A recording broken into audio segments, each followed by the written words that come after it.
And more than a dozen Republican lawmakers have sent a letter to our state superintendent calling for immediate action following those students across the state walking out of class to protest ICE. Fox 25's Capitol reporter Paige Taylor live with what we're hearing from Republican leadership. Paige. Well, Wendy, neither the House Speaker nor the Senate Pro Tem have signed on to this letter. In fact, the House Speaker said he had not heard about it whenever he was asked about it this afternoon. The Senate Pro Tem says he can support the gist of the letter, but says that there was an inaccuracy in it. Students continue walking out of their classrooms and onto the streets to protest ICE. The protest prompting some lawmakers to send this letter to State Superintendent Lindel. In the letter, the lawmakers say these actions disrupt the educational environment and undermine respect for the rule of law.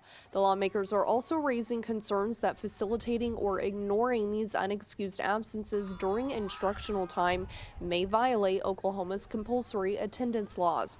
And any educator promoting or organizing the walkouts may be in breach of professional standards and could have their teaching certificate revoked. House Speaker Kyle Hilbert says he has not seen the letter but responded to the possible involvement of educators. I think particularly if there are any employees of schools that are involved in these walkouts, that should be investigated and looked into, and see where it goes from there.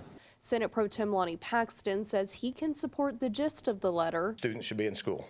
I mean, if you really want to do a walkout, if you really have something you stand up for, go do it on a Saturday. That really impressed me if you walked out on a Saturday and walked up and down the streets and protested. I'm all for that. But he says there are some inaccuracies in the letter, specifically with one school who was called out in the letter that has not had a student walk out. Once again, it kind of goes to everything that we do in this building. Is the senator who sent that letter out is a member of the Freedom Caucus.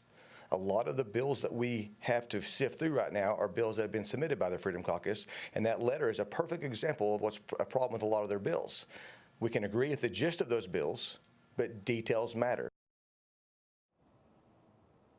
Now, about an hour and a half ago, a new letter was sent out, a corrected version that removed all of the schools that were previously listed.